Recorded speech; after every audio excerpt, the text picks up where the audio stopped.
नमस्कार दोस्तों, मैं मोहन कौशिक आपका हार्दिक स्वागत करता हूं अपने YouTube चैनल एग्जाम विद आर्यंत पर। आज हम डिस्कस करने वाले हैं वर्ब का टॉपिक, जो कि एक बहुत वास्ट टॉपिक है जिसके अंदर हमें बहुत सारी चीज़ों को पढ़ना पड़ेगा। जिसमें डिटेल्स की बात करें तो हमारे पास में वर्ब के टॉपिक को 3 पार्ट में डिवाइड किया जाता है, जिसमें सबसे पहला हिस्सा बांटा जाता है बेसिक वर्ब का। इस बेसिक वर्ब में बच्चे को यूजेस पढ़ाए जाते हैं हेल्पिंग वर्ब के, प्राइमरी वर्ब्स के। यानी यहाँ पर बच्चे को सबसे पहला कंपोनेंट पढ़ाया जाता है कि क्या हेल्पिंग वर्ब है, क्या प्राइमरी वर्ब है, कब कॉम्प्लीमेंट बनेगा, कब ये सेंटेंस एक्टिव में जाएगा, कब ये पैसिव में जाएगा। ढेरों चीजें हम यहाँ पे पढ़ते हैं, तो ये सबसे पहला इंपॉर्टेंट पार्ट बन जाता है। दूसरा इंपॉर्टेंट पार्ट की बात करें तो मोडाल्स की बात करें तो ये वही मोडाल्स हैं जिन्होंने बच्चों को आज तक उलझाए रखा है काफी सारी परिस्थितियों के अंदर, कि कहां पर कैन आएगा, कहां पर कुड आएगा, कहां पर विल आएगा, कहां पे वुड आएगा। तो ये सब चीजें आपको इस बेसिक वर्ब के सेक्शन में देखने को मिलेगी। वो बात अलग है कि धीरे धीरे पार्ट बाय पार्ट पढ़ेंगे, एकदम से सारी चीजें तो नहीं होने वाली। तो हम दूसरा पार्ट पढ़ने वाले हैं बच्चा मोडाल्स का।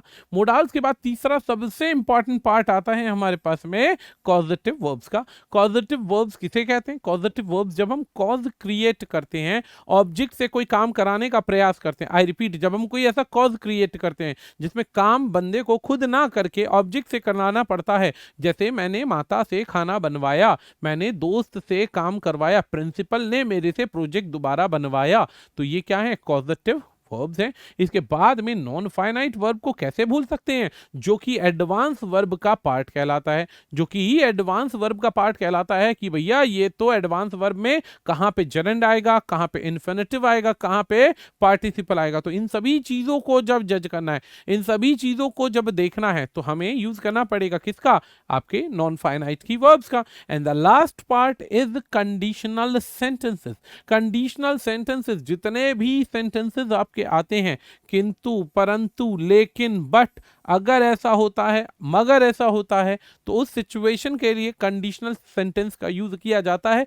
हिंदी मात्रा में या हिंदी भाषा में बोले तो इसे बोला जाता है शर्त सूचक चिन्ह। ऐसे वाक्य जहां पर हम केवल और केवल शर्त को दिखाने का प्रयास करते हैं, तो जब शर्तें दिखाई जाती हैं, रिजल्ट दिखाया जाता है, तो कंडीशनल सेंटेंसेस की बात आती है। तो इन 5 पार्ट में पूरा का पूरा वर्ब डिवाइडेड होता है। आज की क्लास में हमारा मेजर प्रयास ये रहेगा कि विद्यार्थी के साथ हम बेसिक वर्ब से रिलेटेड क्वेश्चंस को देखते रहें कि कहां पर बेसिक वर्ब से रिलेटेड किस किस प्रकार के सवाल डेवलप होंगे, और बच्चे को कहां कहां पर किन किन चीजों को फोकस करना है, किन चीजों को फोकस नहीं करना है। तो शुरुआत करते हैं पहले क्वेश्चन के साथ में। पहला क्वेश्चन आपके सामने है। याद रखिएगा कि वर्ब अकेला एक ऐसा टॉपिक है जिसके अंदर से हमारे हर एक एग्जाम में कोई ना कोई क्वेश्चन डेवलप जरूर होता है। ये वही क्वेश्चन आपके जो वर्ब के टॉपिक के हैं, ये बच्चा आपके कई बार आपको फिल इन द ब्लैंक्स में देखने को मिल जाते हैं। काफी बार ऐसा होता है कि इससे रिलेटेड आपको फिलर्स देखने को मिल जाएंगे।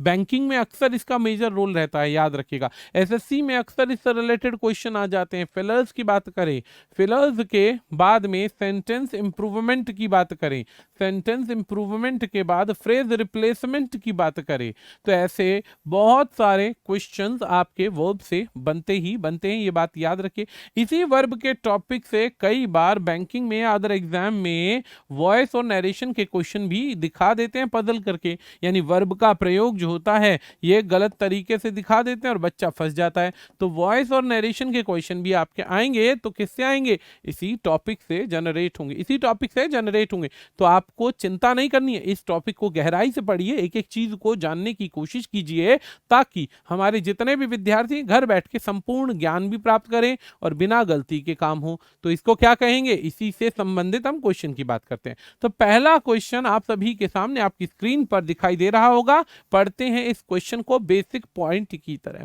कहता है, Harish needs not come here as it is getting dark. कहता है हरीश को यहां पर आने की आवश्यकता नहीं है। हरीश को आने की आवश्यकता नहीं है। क्यों आवश्यकता नहीं है? जैसा कि सभी को पता है कि अंधेरा हो रहा है, तो इट इज गेटिंग डार्कर, अंधेरा बढ़ता जा रहा है। अब इस सवाल की गलती यदि देखते हैं, तो सबसे पहली गलती समझने के लिए क्या ध्यान देना है कि नीड अपने आप में एक ऐसा शब्द है जिसे हम मार्जिनल मोडाल्स कहते हैं। नीड अपने आप में एक ऐसा शब्द है जो वर्ब के स्थान पर भी यूज हो सकता है और ये मोडाल्स के स्थान पर भी यूज हो सकता है। अब यदि ये वर्ब के स्थान पर यूज हो रहा है तो ये एक्शन वर्ड है। एक्शन वर्ड है तो इसे हम फॉर्म्स ऑफ वर्ब में बदल सकते हैं, इसे हम मेन वर्ब भी कहते हैं, इसे हम मेन वर्ब भी कहते हैं। और अगर ये मोडाल्स की तरह यूज हो रहा है तो सही फॉर्मेशन जो होती है वो होती है नीड नॉट की। सही फॉर्मेशन जो होती है वो होती है बच्चा नीड नॉट की। अब सही फॉर्मेशन अगर नीड नॉट की है तो एक बात समझ में आ गई होगी कि अगर तो मोडाल्स है तो हमें एस नहीं लगाना है, नीड्स नहीं करना है, और अगर मोडाल्स नहीं है तो नीड टू का प्रयोग होना चाहिए। अब चलो देखते हैं ये मोडाल्स है या नहीं है। अब अगर ये मोडाल्स नहीं होता, अगर ये मोडाल्स नहीं होता तो इसके बाद में नॉट की आवश्यकता नहीं होती।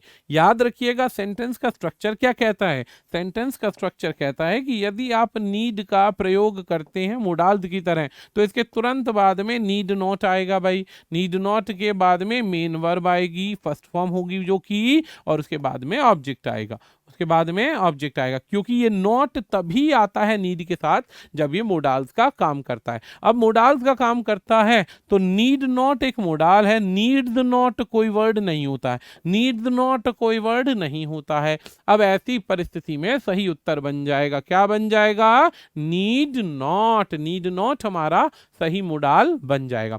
अब नीड्स कब होगा, अब नीड्स कब होगा, सपोज कीजिए मुझे नीड्स को ठीक करना है, ठीक है, नीड्स को ठीक करना है तो मैं क्या बोलूंगा, she needs a telephone, she needs a mobile. She needs a mobile में जब हम बोलते हैं तो इस सेंटेंस को जैसे ही आप बोलेंगे, बोलेंगे क्या बोलेंगे, she needs, needs a book, she needs a mobile, she needs a something, she need something to eat, आवश्यकता है कुछ खाने की, तो वहां पर हम नीड्स करते हैं। लेकिन यहां पर जब हम नीड्स कर रहे हैं तो ये बन गया मेन वर्ब, ये बन गया मेन वर्ब। ये कई कंसेप्ट ऐसे होते हैं जहां पर एग्जामिनर बच्चे को पजल करने के लिए नीड को चेंज करके आपके सामने देगा, डेयर को भी ऐसे ही चेंज करके देगा, यूज्ड टू को भी वो चेंज करके दे सकता है। तो ऐसे में आपको ना तो वर्ब और मार्जिनल वर्ब में अटकना है, ना ही मोडाल से रिलेटेड किसी कंसेप्ट में अटकना है, और ना ही इससे रिलेटेड किसी और क्वेश्चन क्वेरी को फोकस करके फंसना है। बढ़ते हैं आसानी के साथ दूसरे क्वेश्चन पर। ये टाइप नंबर 2 का क्वेश्चन है। ये टाइप नंबर 2 है, क्या कहता है, व्हेन आई वाज यंग, कहता है जब मैं छोटा था, I can run faster than Mohan, कहता है कि मैं जब छोटा था तो मोहन से ज्यादा तेज दौड़ लेता था, तो मैं मोहन से ज्यादा तेज दौड़ लेता था। ठीक है भाई, अब इस सवाल को देखते हैं। सबसे पहला सवाल है व्हेन आई वॉज यंग की बात हो रही है। किसी भी वाक्य के मेन क्लोज में, मेन सेंटेंस में, मेन स्ट्रक्चर में अगर पास्ट टेंस की जिक्र है, पास्ट टेंस का जिक्र दिया गया है, तो आगे जो बताई गई घटना है, आगे जो उससे रिलेटेड आप सिचुएशन को डिस्क्राइब करेंगे वो भी हमेशा पास्ट में जाएगी, वो भी हमेशा पास्ट टेंस में जाएगी। यदि कि मेन क्लोज यदि पास्ट टेंस में है तो उसका सबऑर्डिनेट क्लोज जो होगा वो पास्ट में ही जाएगा, वो कभी प्रेजेंट में नहीं रहने वाला है, वो कभी भी प्रेजेंट में नहीं रहने वाला है। तो कहता है व्हेन आई वाज यंग, जब मैं छोटा था। तो बच्चा अब आप सबको बचपन से एक चीज पढ़ाई गई है कि कैन का प्रयोग होता है, तो कैन हमेशा मौजूदा हालात में प्रेजेंट सिचुएशन को दिखाएगा, और कैन का यदि पास्ट होगा तो कुड कहलाएगा। कैन का पास्ट क्या हो गया, कुड हो गया, यानी पास्ट टेंस में कैन का प्रयोग नहीं होगा, पास्ट टेंस में कैन का प्रयोग नहीं होगा। अब जब नहीं होगा तो आपके सामने ऐसे जो बेसिक तत्व हैं, इसमें कैन को हटाकर कुड का यूज कीजिए, कैन को हटाकर कुड का यूज कीजिए। जब आप कहते हैं जब मैं छोटा था, जब मैं जवान था, 5 साल का था, 10 साल का था, मैं ये कर सकता था, तो आप वहां पर यूज कर सकते हैं। कई बार ऐसे सेंटेंस आते हैं, जैसे कि एक सेंटेंस मैंने लिखा, when she was 10 years old she could sing, she could sing जब वो 10 साल की थी तो वो उस समय गाना गा सकती थी, 10 साल की थी तो गाना गा सकती थी, ये बात याद रखिएगा। जब भी हम हिंदी में कहते हैं जब मैं ऐसा था तो ये करता था, जब मैं वैसा था वो करता था, जब मैं वहां पे था तो मैं ये करता था, तो ये आप जब भी बताएंगे तो कैन के पास्ट का कुड करेंगे। याद रखने योग्य है कि विल आप फ्यूचर टेंस में यूज करते हैं, लेकिन विल की पास्ट फॉर्म वुड होती है। शेल की पास्ट फॉर्म, जैसा कि आप सभी जानते हैं, कई जगहों पे शेल शुड को भी कन्वर्ट करके पास्ट टेंस में ले जाता है। कैन का कुड हो गया और मे का माइट हो गया, मे का माइट हो गया। इसके अलावा बाकी मोडाल्स की बात करें तो उसमें ऐसी कोई फॉर्मेशन नहीं होती है, ऐसी फॉर्मेशन नहीं होती है, ये बात आप मत भूलिएगा। अगला सवाल इसी बात पर देखते हैं। नेक्स्ट क्वेश्चन बहुत ही अच्छा क्वेश्चन है, बहुत ही अच्छा क्वेश्चन है। अब यहां पे कंफ्यूजिंग वर्ब का यूज किया जाएगा, कंफ्यूजिंग कंफ्यूजिंग वर्ब का यूज किया जाता है। अब ये कंफ्यूजिंग वर्ब है क्या, पहले मैं एक लिस्ट बनाता हूं, ध्यान से सुनिएगा। पहले एक लिस्ट बनाता हूं। एग्जाम में बच्चे को पजल करने के लिए अक्सर वर्ब्स में कंफ्यूजन दी जाती है, जैसे कि बच्चे को रीजन में और कॉज में डाउट दे दिया जाएगा, क्वेश्चन दे दिया जाएगा। बच्चा हिंदी के आधार पर सवाल पढ़ेगा तो उसे सही नजर आएगा लेकिन गलत होगा। ऐसे ही बच्चा, एक वर्ड होता है लाए, झूठ बोलना, एक लाए पड़े रहना, एक ले होता है, ऐसे कई वर्ड आएंगे। ऐसे ही एक वर्ड आता है राइज और रेज में, ऐसे ही ये वर्ड आता है राइज में और रेज में। राइज होता है जागना और रेज होता है उठना, रेज होता है बढ़ना। ऐसे ही एक वर्ड आता है बच्चा सी और वॉच में, डिफरेंस आ जाता है। सी वॉच, लुक हो गया, लुक के बाद में बच्चा ऑगल हो गया, ऑगल कहते हैं अश्लीलता से देखना। ग्लेयर हो गया, स्टेयर हो गया, गेज हो गया। ऐसे शब्दों का प्रयोग किया जाता है, ऐसे शब्दों का प्रयोग किया जाता है बच्चे को पजल करने के लिए, बच्चे को पजल करने के लिए। और बच्चा पजल होता भी है, बच्चा पजल होता भी है। तो ऐसी वर्ब जो होती है इसको हम कहते हैं कंफ्यूजिंग वर्ब, ऐसी वर्ब को बोला जाता है कंफ्यूजिंग वर्ब। अगर आप इस कंफ्यूजिंग वर्ब को ठीक से फोकस कर लेते हैं तो आगामी जितने भी इससे रिलेटेड डाउट्स हैं वो आसानी से सॉल्व हो जाएंगे, और अगर नहीं करते हैं तो जाहिर सी बात है डाउट सॉल्व नहीं होने वाले हैं। अब सवाल को देखते हैं। अब सवाल कहता है during the rainy season, during the rainy season, बरसात के सीजन की बात हो रही है। मैनी रिवर्स, बहुत सारी नदियां जो हैं उफान में आ जाती हैं। उफान यानी कि अपने लेवल से ऊपर उठ जाती हैं, लेवल से उठने का मतलब उसके बॉर्डर्स को क्रॉस कर जाती हैं। तो many rivers overflew their banks and caused great difficulty, बहुत सारी नदियां जो होती हैं, बहुत ज़्यादा नदियां जो होती हैं उफान में आ जाती हैं, उभर जाती हैं। और उभरने के बाद में क्या होता है, उभरने के बाद में ये नदियां क्या होती हैं, अपने किनारों से ऊपर आ जाती हैं और बहुत ज़्यादा डिफिकल्टी होती है, बहुत ज़्यादा डिफिकल्टी होती है। अब ऐसी परिस्थिति में एक वर्ड आ गया ओवरफ्लू, फ्लाई फ्लू। ये फ्लू जो होता है ये फ्लाई का फॉर्म है। फ्लाई होता है उड़ान भरना, पहली बात तो याद रखना, उड़ान भरने को, उड़ान भरना, उड़ने को कहते हैं फ्लू। ओवरफ्लू होता है उड़ान भरना। जबकि एक और वर्ड आ गया यहाँ पे ओवरफ्लो, एक और वर्ड आ गया ओवरफ्लो। फ्लो होता है किसी भी चीज का उभर कर आना, उभरना। टंकी पानी की ओवरफ्लो होती है, टंकी पानी की ओवरफ्लो होती है। ग्लास में आपने कुछ भर रखा है, आप उसको और भरे जा रहे हो और भरे जा रहे हो तो ओवरफ्लो होकर उभार आके वो इधर उधर फैलेगा, ये बात ध्यान रखिएगा। ओवरफ्लो होता है ज्यादा भर जाना, किसी चीज का ज्यादा भरना, किसी चीज का ज्यादा भरना कहते हैं ओवरफ्लो को। अब ये दो अलग अलग फॉर्म है। अब नदियां कभी उड़ान नहीं भरेंगी, नदियां कभी उड़ान नहीं भरेंगी, अब ये गलत वर्ड है और सही में वर्ड आ जाएगा क्या, ओवरफ्लो, सही में वर्ड आ जाएगा ओवरफ्लो। अब क्योंकि दिया गया वाक्य पास्ट टेंस में है तो ओवरफ्लो में ईडी का प्रयोग कर दीजिए, ओवरफ्लो में ईडी का प्रयोग कर दीजिए। ओवरफ्लोड हो गई, ओवरफ्लोड का मतलब पानी ज्यादा भर गया टंकी से, नदी से, और वो इधर उधर निकलने लगा। तो इस तरीके की जो वर्ब है ये बच्चे के लिए हमेशा एक डाउट क्रिएट कर देती है कि भैया इस तरीके का डाउट है, तुम्हें इसी पे सॉल्व करना है, इसी को देखना है। अब ऐसे में कभी क्वेश्चन आएगा तो सही उत्तर ढूंढने की कोशिश करना जरूरी है। तो ये क्वेश्चन आई होप समझ में आ गया होगा, इजी होगा। ऐसे ही अगला सवाल है, अगला सवाल क्या है भाई, अगला सवाल है, सवाल है हमारे पास, the police swung into action receiving telephone call yesterday। हिंदी में कहते हैं कि पुलिस वाले एकदम से एक्शन में आ गए। एकदम से एक्शन में आ गए। कैसे एक्शन में आ गए? जैसे ही उन्हें खबर मिली वो एकदम से एक्शन में आ गए। तो पहला वर्ड आता है स्विंग।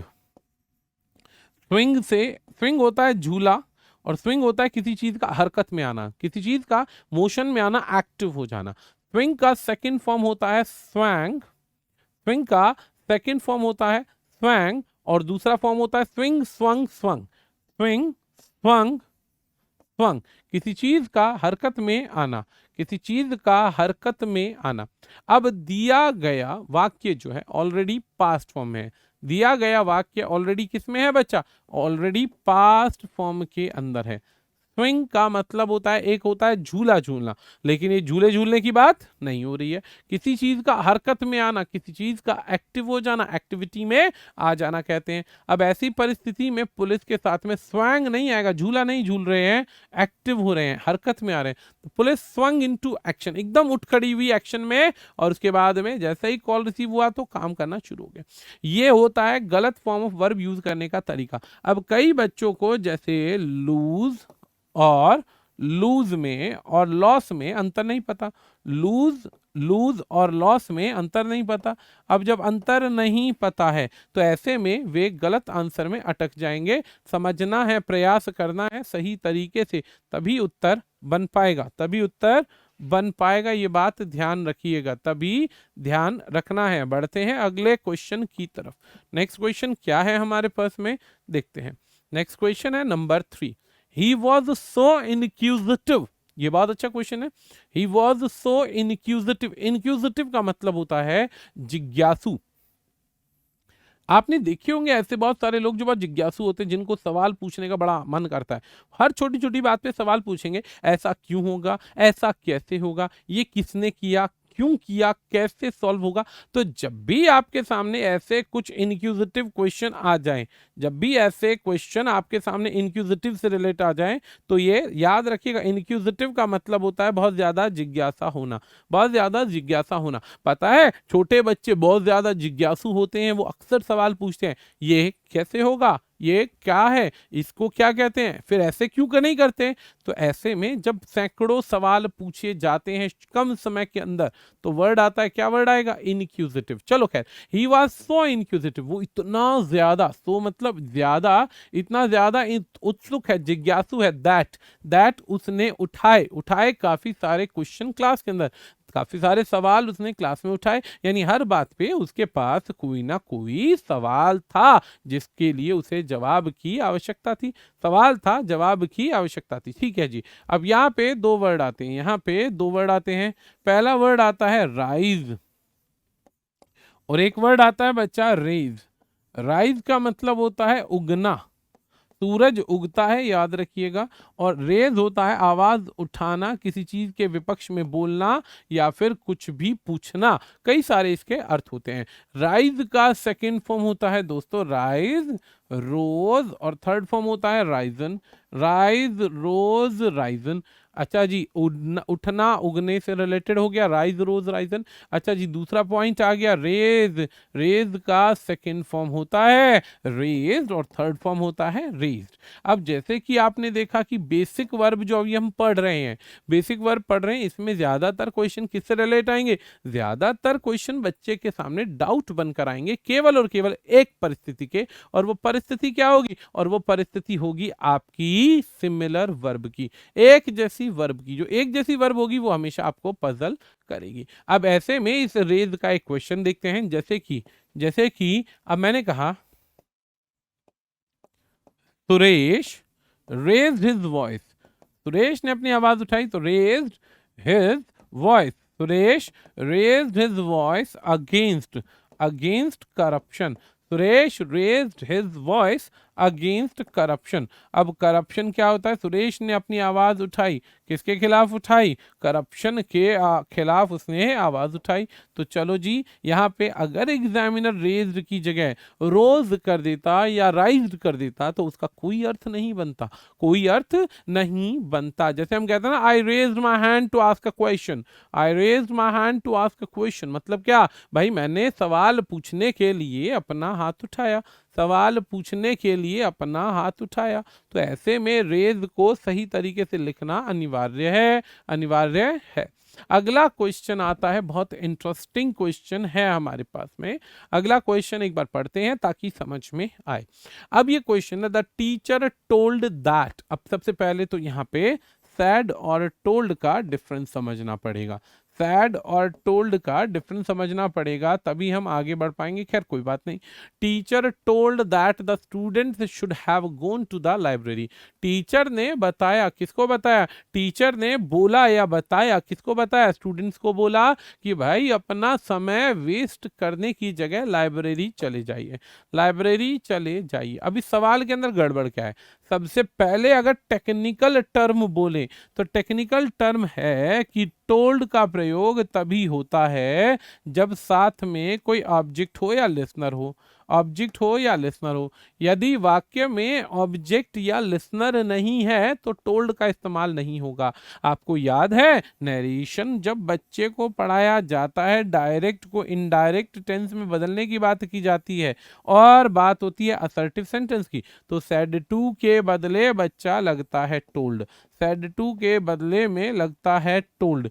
टोल्ड का अर्थ क्या होता है? टोल्ड का अर्थ होता है किसी चीज के बारे में बताना।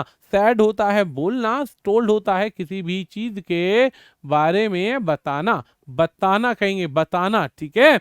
अच्छा जी, और इसके बाद में ऑब्जेक्ट चाहिए, ऑब्जेक्ट नहीं है तो टोल्ड का प्रयोग नहीं होगा। अब यहां पर देखते हैं क्या है, टोल्ड तो लिखा है लेकिन ऑब्जेक्ट नहीं है, लिसनर नहीं है। लिसनर अगर नहीं है तो काम नहीं बनेगा, इसीलिए पहली बात तो यहां पे बच्चा सैड का यूज करो। दूसरी बात क्या ध्यान देनी है, टोल्ड एक ट्रांजिटिव वर्ब है। देख लीजिएगा क्या बोल रहा हूं, ध्यान से सुनिएगा। टोल्ड एक ट्रांजिटिव वर्ब है, टेल, टोल्ड, टोल्ड एक ट्रांजिटिव वर्ब है। और ये ट्रांजिटिव वर्ब क्या होती हैं उसको सुन लीजिए पहले, तभी समझ में आएगा, तभी आपका उत्तर बन पाएगा। ट्रांजिटिव वर्ब क्या होती है? ट्रांजिटिव वर्ब उस वर्ब को कहते हैं जहां पे ऑब्जेक्ट का होना अनिवार्य है।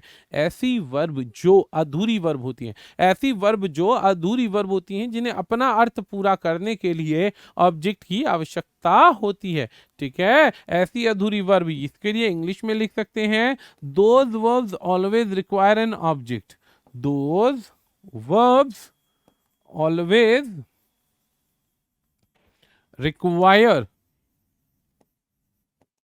एन ऑब्जेक्ट, एक ऑब्जेक्ट की आवश्यकता होती है to complete it meaning, to complete its meaning, यानी उन्हें अपना अर्थ यदि पूरा करना है तो उन्हें एक वाक्य में ऑब्जेक्ट चाहिए, और यदि वाक्य में ऑब्जेक्ट चाहिए तो वहां पे हम यूज करेंगे ट्रांजिटिव वर्ब का, वहां पे हम यूज करेंगे ट्रांजिटिव वर्ब का। ये बात ध्यान रखना है, भूलना नहीं है।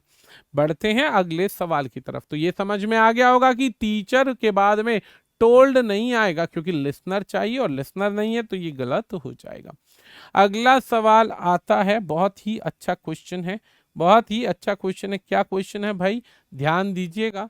कहता है, being a philanthropist, being a philanthropist he found this institution। ये बहुत ही अच्छा क्वेश्चन है। अब इसमें अच्छा क्या है? अब आप कहेंगे सर आपने 2 बार बोल दिया अच्छा अच्छा, अच्छा है क्या? तो सुनते हैं भाई, सुनते हैं। सबसे पहला वर्ब आता है बच्चा फाइंड।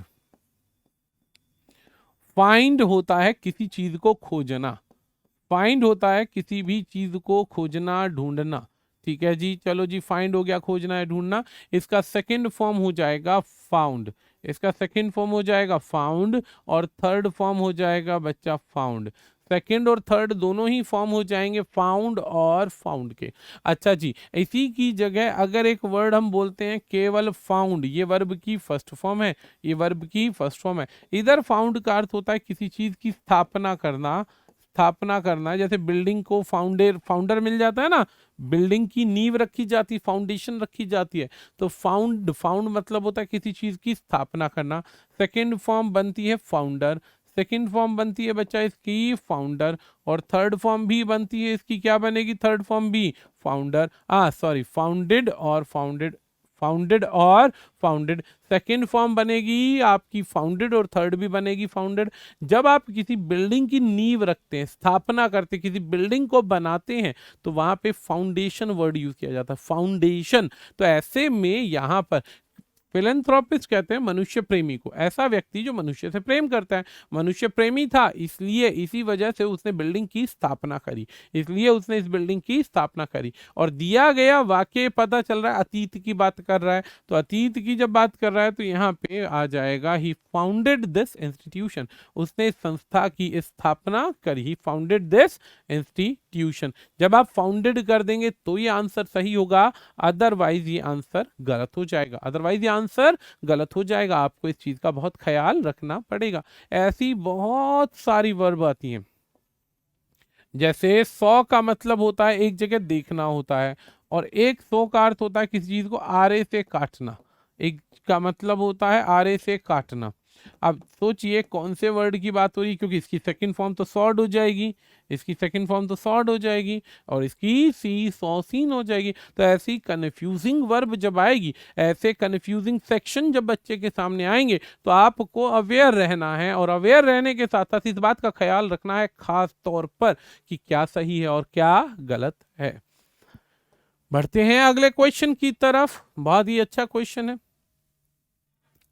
अगला क्वेश्चन आता है हमारे पास, क्या है, his mother thinks that somebody must have dared him steel the bicycle. यहाँ पे बहुत अच्छा क्वेश्चन आता है, क्या कहता है कि यहाँ पर एक बहुत अच्छा सा क्वेश्चन है। क्वेश्चन क्या है कि उसकी मदर को लगता है किसी ने उसकी किसी ने क्या चुराने की कोशिश करी होगी, किसी व्यक्ति ने उसकी साइकिल चुराने की कोशिश की होगी, डेयर किया होगा, किसी व्यक्ति ने उसकी गाड़ी या साइकिल चुराने का डेयर किया होगा। एक बार इस क्वेश्चन को जल्दी से रीड करते हैं, इसको रीड करते हैं ताकि जो आंसर है वो हमारे आसानी से बन जाए, आंसर हमारे आसानी से बन जाए। तो सबसे पहला पॉइंट क्या है, उसकी माता को लगता है, चलो जी ठीक है, लगता है यानी इसमें कोई गलती नहीं है, ये परफेक्ट आंसर है। ठीक है, क्या लगता है, that somebody must have dared him, यानी किसी ने प्रयास किया होगा, किसी ने कोशिश करी होगी। डेयर्ड का मतलब प्रयास करना भी होता है, ये बात याद रखिए। मस्ट हैव डेयर्ड हिम चुनौती दी होगी या प्रयास किया होगा। स्टील इज बाइसिकल, इसमें कोई मिस्टेक नहीं है, इसमें कोई मिस्टेक नहीं है, ये दिया गया वाक्य बिल्कुल सही है। कई बार ऐसे क्वेश्चन आ जाएंगे जो आपके किसी भी प्रकार से कोई मिस्टेक नहीं ला रहे होंगे,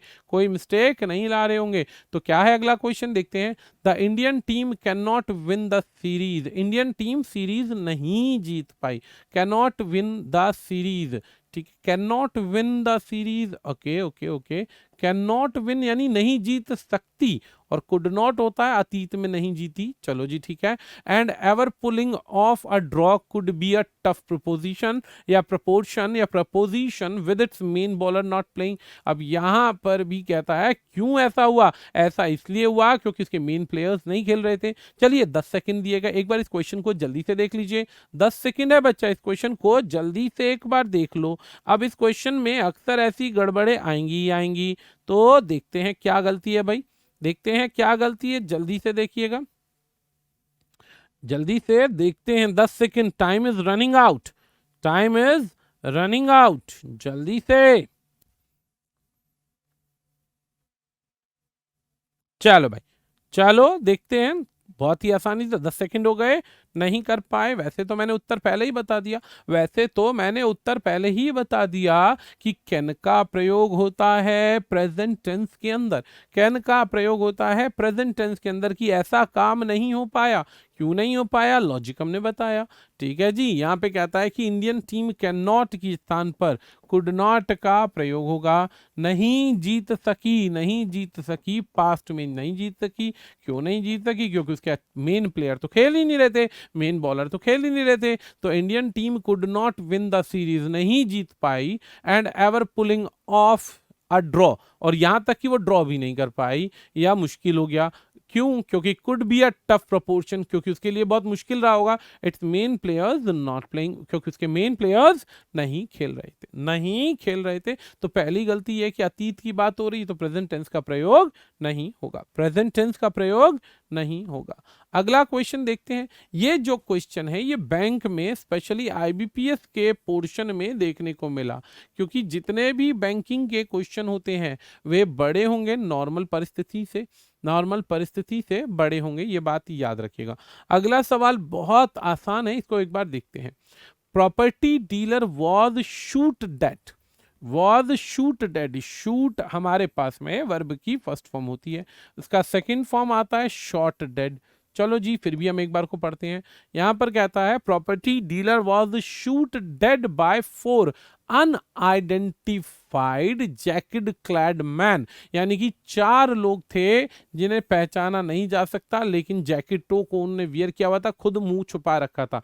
while taking a morning walk in the park, while taking morning walk in the park, कहता है कि जब पार्क में वो व्यक्ति मॉर्निंग वॉक कर रहा था, जब पार्क में वो व्यक्ति मॉर्निंग वॉक कर रहा था, 4 जैकेट पहने हुए लोग आए, 4 लोग आए जिन्होंने क्या पहन रखा था, जैकेट वियर कर रखा था, जैकेट वियर कर रखा था, और उन्होंने कर दी गोली मारकर हत्या, गोली मारकर हत्या कर दी। चलो भाई देखते हैं यहाँ पे, जल्दी से देखिएगा क्या आंसर बनेगा। वैसे क्वेश्चन बहुत आसान है, बहुत ही आसान है। पहली बात तो हम आपको बता चुके हैं, यहाँ पे शॉर्ट डेड आएगा, वॉज वर्ब के बाद में थर्ड फॉर्म का यूज होता है, वॉज शॉर्ट डेड आएगा, शूट डेड नहीं होता। शूट होगा वर्ब की फर्स्ट फॉर्म, और दिया गया वाक्य पैसिव वॉइस में है, दिया गया वाक्य पैसिव वॉइस में है। अब पैसिव वॉइस की पहचान कैसे होगी, पहले उसको देख लो, क्योंकि पैसिव वॉइस में सबसे पहला पॉइंट तो क्या है भाई, वर्ब की थर्ड फॉर्म फिक्स होती है, चाहे कोई भी सहायक क्रिया आ रही हो, कोई भी हेल्पिंग वर्ब होगा, वर्ब की थर्ड फॉर्म का प्रयोग होगा, वर्ब की थर्ड फॉर्म लगेगी भाई। अब वर्ब की थर्ड फॉर्म लगेगी तो एक बात समझ लीजिए क्या, कि वर्ब की थर्ड फॉर्म अगर लगेगी तो शूट की पहली बात सेकंड और थर्ड फॉर्म शॉर्ट होती है, पहली बात तो ये हो गई। अब हमें कैसे पता कि दिया गया वाक्य पैसिव में है, तो बच्चा बहुत साधारण सी तरीके हैं।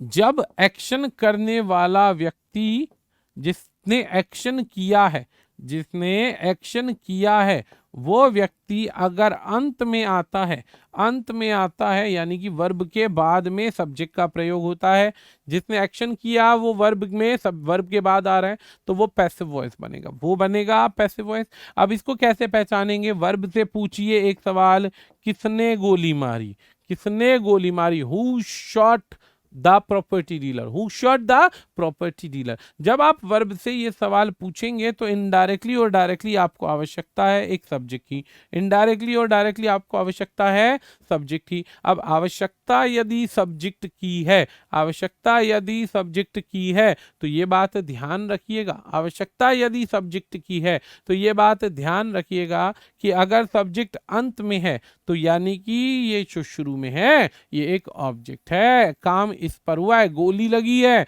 और गोली लगी किसको लगी है, किसको, यानी whom the four intruder shot, किसको गोली मारी, किसको गोली मारी, गोली मारी इंट्रूडर ने किसको, प्रॉपर्टी डीलर को। अब जब प्रॉपर्टी डीलर हमारे पास ऑब्जेक्ट है तो ये वाक्य क्या हो गया, पैसिव वॉइस हो गया, एक्टिव नहीं रहा। एक्टिव बनाना होता तो क्या लिखते, क्या लिखते, एक्टिव वॉइस बनाना होता तो हम लिखते 4 armed intruders, for armed intruder, या 4 मैन, डायरेक्टली मैं पूरा नहीं लिखता, यहां से 4 उठा लिया, यहां से मैन उठा लिया, 4 man shot a property dealer, a property dealer, एक प्रॉपर्टी डीलर को उन्होंने गोली मार दी, 4 man shot a property dealer, गोली मार दी। चलो जी, यहां पे एक सेंटेंस आ गया, गोली मार दी, बात खत्म, समझ में आ गया। आपको वर्ब की थर्ड फॉर्म का प्रयोग करना है यहाँ पे, क्योंकि पैसिव वॉइस है। और पैसिव वॉइस में बच्चा जी ये वर्ब की जो फॉर्म होती है, ये वर्ब की जो फॉर्म होती है ये सदैव फिक्स होती है। ये वर्ब की फॉर्म सदैव रहेगी, फिक्स रहेगी, इसमें कोई और ऑप्शन नहीं आने वाला, कोई और ऑप्शन नहीं आने वाला, ये बात ध्यान रखिएगा। बढ़ते हैं अगले क्वेश्चन की तरफ। अगला क्वेश्चन क्या है? अगला क्वेश्चन बहुत बेहतरीन है, इसमें बहुत ही बढ़िया काम है। If you had caught the earlier train we would have travelled together. ये बहुत अच्छा सेंटेंस है, ये कंडीशनल का पार्ट है। 10 सेकंड दिए गए आपको, जल्दी से देखिएगा।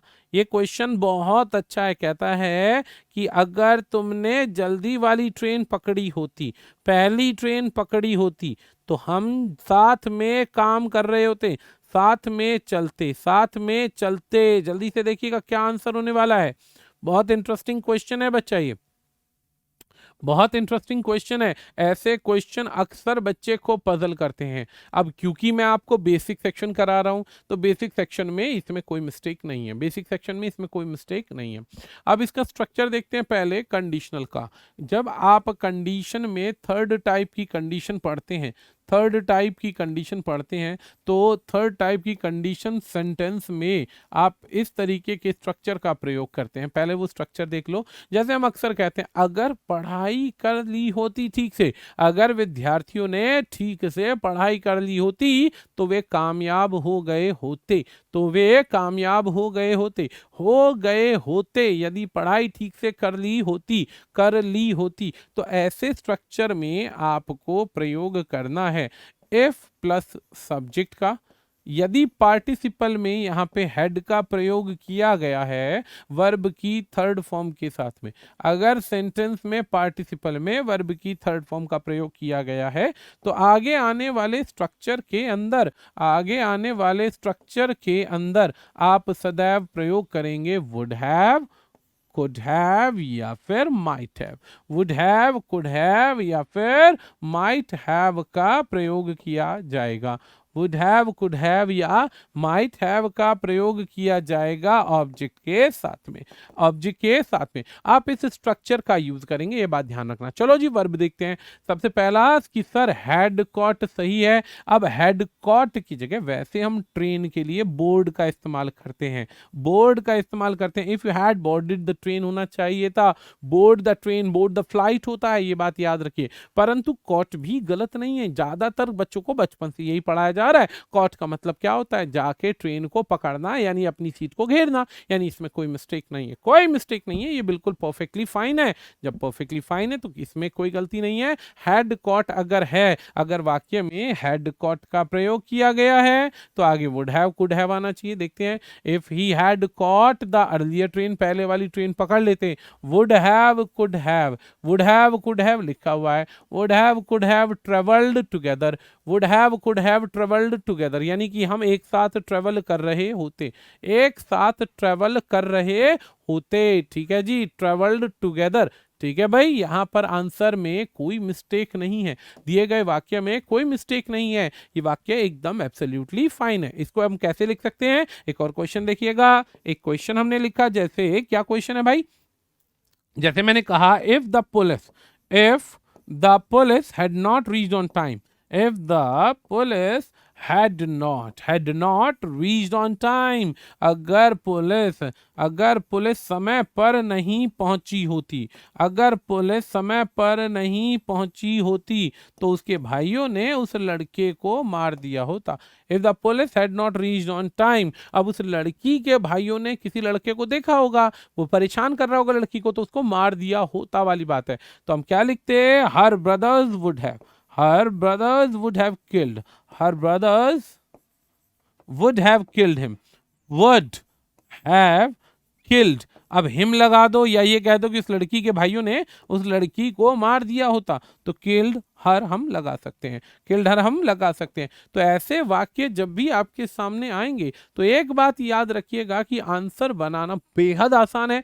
वर्ब के टॉपिक जब आप हमारे साथ जुड़ेंगे, हमारे रेगुलर सिलेबसेस के साथ जुड़ेंगे, तो आपको ऐसे सैकड़ों कंसेप्ट बताए जाएंगे जो खेल खेल में याद कराए जा सकते हैं। Work while you work, play while you play वाली सिचुएशन में भी आप याद कर सकते हैं। रूल रटने की जरूरत नहीं है, आपको बस उसके फील को समझना है, वाक्य क्या कहना चाहता है। फील को समझ लीजिए, वाक्य क्या कहना चाहता है, आंसर बन जाएगा, आंसर बन जाएगा। अगला क्वेश्चन देखते हैं। नेक्स्ट क्वेश्चन हमारे सामने क्या कहता है, नेक्स्ट क्वेश्चन हमारे सामने है, as I have already mention, जैसे कि मैंने पहले ही मेंशन कर रखा है।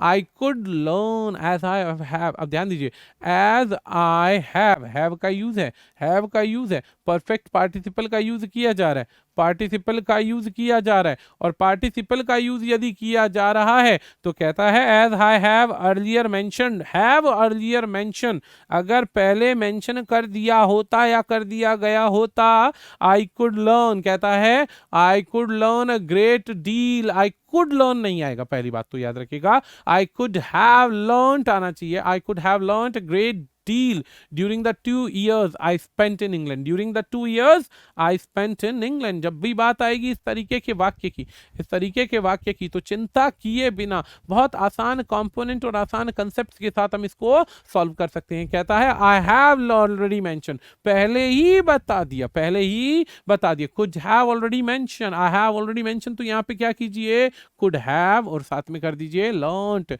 कुड हैव लर्नड का यूज कर दीजिए, आसानी से आंसर बन जाएगा। पीछे वाला कंसेप्ट अभी हमने पढ़ाया था, पीछे वाला कॉन्सेप्ट क्या बताया था, वही था कि दिए गए वाक्य में यदि पार्टिसिपल का प्रयोग है तो सही उत्तर क्या बनेगा।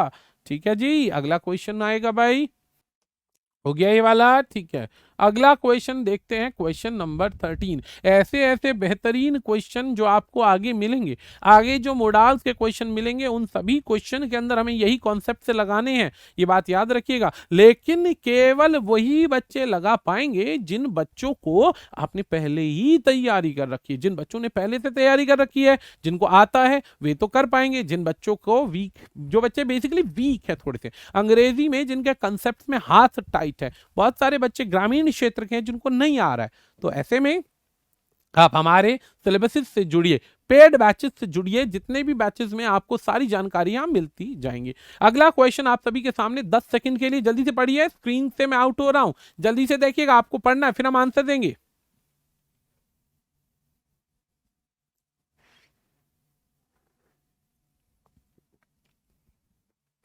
10 सेकंड है आपके पास।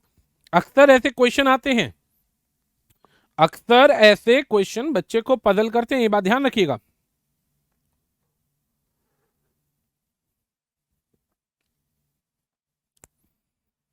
जल्दी से देखते हैं,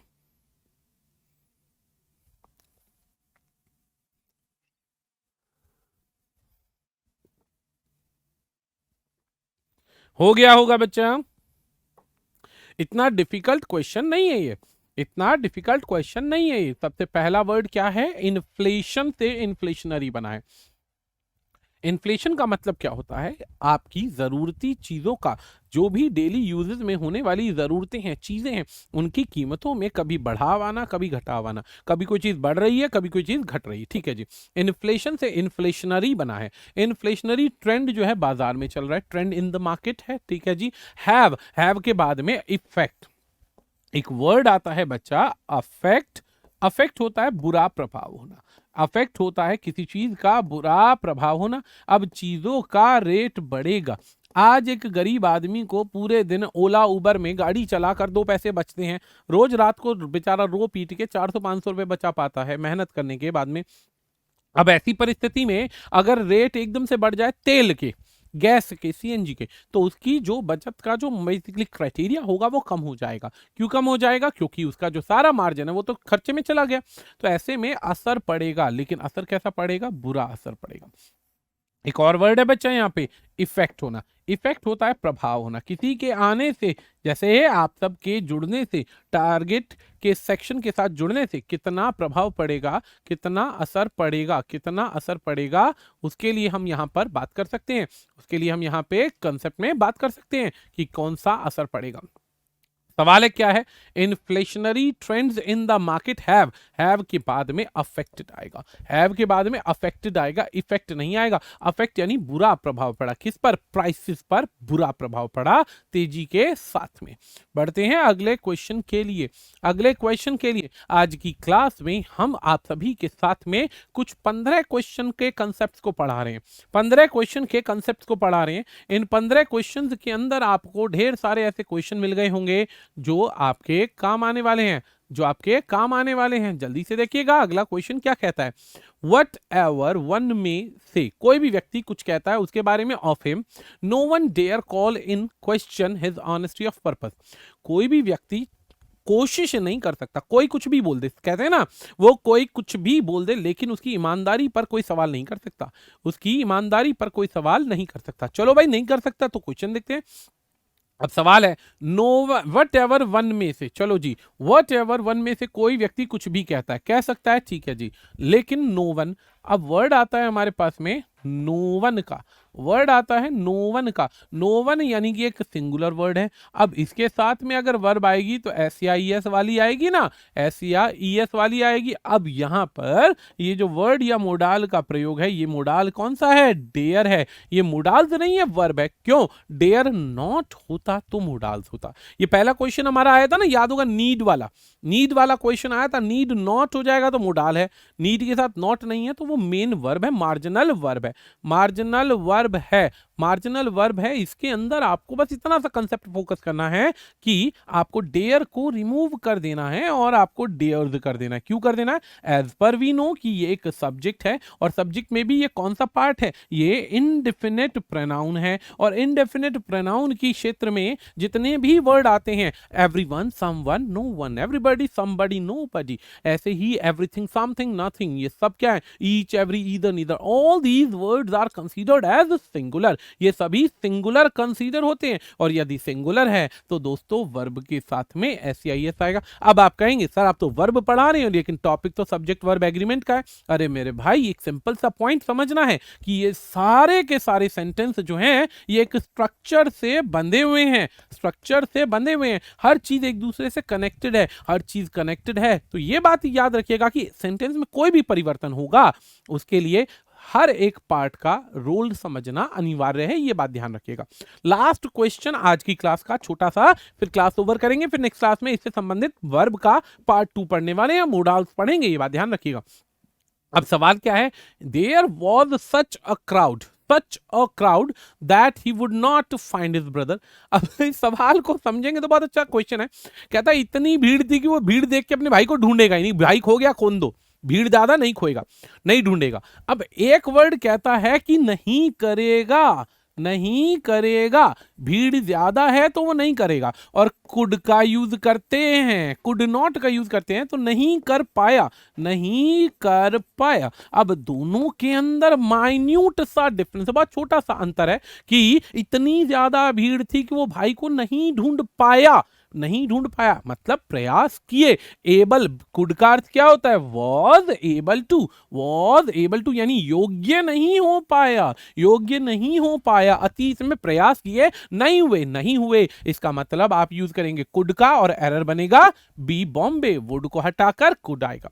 इसी प्रकार से ढेर सारे क्वेश्चन हमारे साथ नेक्स्ट क्लास में भी कर सकते हैं। इसके लिए हमारे चैनल को लाइक कीजिए, वीडियो को शेयर एंड सब्सक्राइब कीजिए। चैनल को भी सब्सक्राइब करना, ये बात ध्यान रखिएगा, ऐसे बेल आइकन को प्ले कीजिए ताकि आपको ऐसे कंसेप्ट्स मिलते रहें। आज के लिए दोस्तों इतना ही, मिलते हैं नेक्स्ट क्लास में धमाकेदार क्वेश्चंस के साथ। धन्यवाद।